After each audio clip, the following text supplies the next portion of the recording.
Upon spending a lot of time in the game Blox Fruits, doing level 0 to level 700 and unlocking the second sea with like a bunch of different fruits, the biggest thing that we realized about this game is that people quit the game before they even reach the second sea. This isn't gonna work, and honestly quitting the game before reaching the second sea is no fun at all. In this video, we will tell you about the biggest mistakes people make in this game, and how you should avoid them. So, let's get started. The game sure is little fun in the first sea, but there is so much more to do in the second and third sea.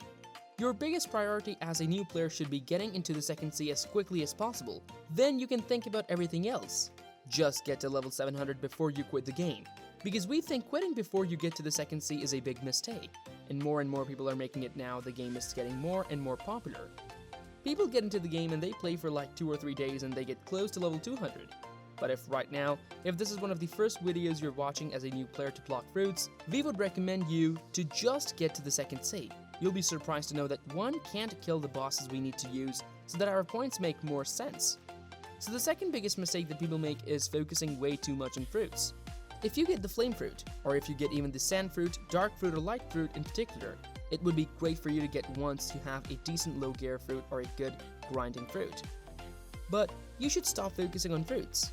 Often people spend way too much time trying to find them, trying to trade for them, trying to buy them from the cousin, and trying to level the masteries of multiple fruits. The only mastery fruit yet you need at level 600 is the light fruit. Get light as high as you can, level up as much as you can, and try and get near max level before you start thinking about any other fruit in the game. And trust me, if you get to the third sea, it is easier to get rare fruits in the third sea than it is in the first or second. So you should definitely not focus on fruits too much. Instead, pick one and use that to level up. The next one is one of our favorites, and we think you would really resonate with this one. Press like and comment down below if you forget to set your spawn when you go to a new island. Then you die for some reason, or you log out and suddenly you respawn on the wrong island. This tip can actually be extended. You should just learn how to use the spawn mechanism in the game. Remember to set your spawn when you're on a new island, or if you just did what we did. We came from the island we wanted to be on to change fruits. Now we can respawn and use the spawn point to our advantage and get back to where we need to go. Another thing to note is that the hybrid builds do not really work in this game. What you should be doing is just making out the 3 main ones that you should use, and they will always be melee blocks, fruit or sword or gun, depending on your primary source of damage. We use fruits, and then obviously everything else which we should be able to match when we've on max level should go to defense, because this is stamina melee, as stamina defense is your HP. And then sword, gun or blocks through is your primary source of damage. You also get free melee damage for leveling up your stamina by leveling up the melee stats, so you should be doing that anyway. This next one is also very specific to today's video. If you're ever playing Blox Fruits, or you need to consider what time of year it is, if it is Halloween or Christmas time of year, there is going to be the event currencies in the game, and a lot of people don't use them. So when we kill the clown, hopefully he's gonna give us some currency. What a lot of players don't realize is how incredibly powerful these event currencies can be. So right now, you can use candies. These have been in the game before update 14, or they were added in 13, removed in 14, and now they're in update 17 again. You can buy an elf hat, a Santa hat, and the sleigh, which is a boat, and you probably don't need that. The Santa hat is a decent item. It gives you 30 faster run speed, 11 more damage for your Blox Fruit in your sword, and 400 energy with 400 health is pretty good, especially for sword mains, apparently. But the next ones are sort of the really important ones. The magical elf, who trades candies for things like 50 minutes of XP stat refunds, and race rerolls if you don't have the race that you want, and by that we mean, if you are the normal race, you are if you're not the max level. You should probably get Mink because it makes traveling easier, it makes getting quests easier, it makes leveling easier, and then when it comes to PvP, if you're free to play, this is one of the easiest ways to get a race reroll. This is one of the easiest ways to get a stat refund. The 2 times XP is not really that big of a deal. You could trade your leftovers for fragments if you want, or if you would have been a good boy or a girl and you haven't been wasting your time, and you know grinding fruits, like focusing on the fruits like we said, you can actually trade your candies to get random fruits. Which is also pretty awesome, because fruit grinding is not something that you can get in the way of your leveling up, and this way you actually can buy fruits whilst leveling up, which is awesome. The next one we am very guilty of, especially, is when it was added into the game. It's this one. Like, let's just say if you're in the first sea, or if you're under level 200, you do not need to be doing this. You should not be wasting money on the Blox Fruit dealer's cousin, especially if you are in the first sea. because at least in the second sea, no matter what fruit you get unless your inventory has space, you can't store that fruit for later on for trading or for you to use. Do not waste all your money on the cousin.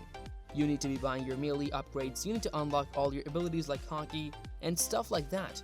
They're not actually difficult to unlock, but you do need a lot of in-game money to get some of the later on stuff. You want to get the true 3-sword style, then you've got to buy the Coco and the other 2 ones, whatever they're called, like Sade. And we think that people are gonna hate that they all cost like $1 million or more belly each. You need to be saving up your money while you're in the first sea. Do not waste it buying devil fruits every day, especially if you spend more than you make in a single day's play session. If you log in once a day then just to buy a fruit, eventually you're just going to run out of money. You've got to be grinding to replenish that money. Alright, this next one is a pretty big deal, because if you don't do this, you're playing the game so wrong right now. I got a boss on our screen, which is great for me, because we can defeat it. We don't have the quest in order to gain lots of XP. But after you defeat the boss, you've got to wait like 30 minutes to an hour in order for them to respawn, which feels like a massive waste of time, and it really slows down your EXP gains because some people are very silly, and they don't serve a hop after defeating a boss.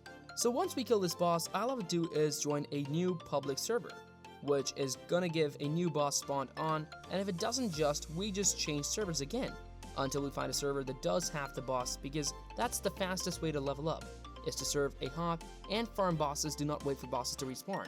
It's a big mistake that people make, and it will seriously slow you down if you make it all right.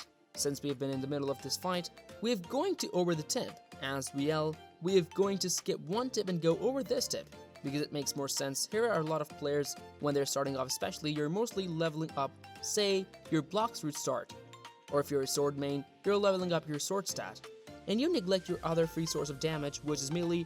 Don't sit on melee. It is actually really good. A lot of people will spend all their time trying to get the best fruit they can get. Because let's face it, fruits are more exciting, but you need to also have a good melee ability. You need to be using whatever the best is for the sea that you are in, and it will seriously increase your damage. You're missing out on so much free damage if you're not using your melee style, as well as we were one of those people who used light combat for the longest time. We did not bother leveling up because we had the light fruit, and the light fruit seemed overpowered. But if we had just bought like Black Leg or Water Kung Fu to go with our light fruit, we could have killed things so much faster, especially bosses. Alright guys, up next, and this is definitely something that we think people get confused on. And that is not using a leveling guide. There is the Tubbs leveling guide. It's not super detailed, but it is very helpful. You can just go on to say Frozen Village. If you're level 90 or whatever, you can plan ahead and see what you need. But this basically gives you an idea of what you can and cannot do. For example, how many people don't show that you should skip snowmen when you're on the Frozen Village? We always skip snowmen.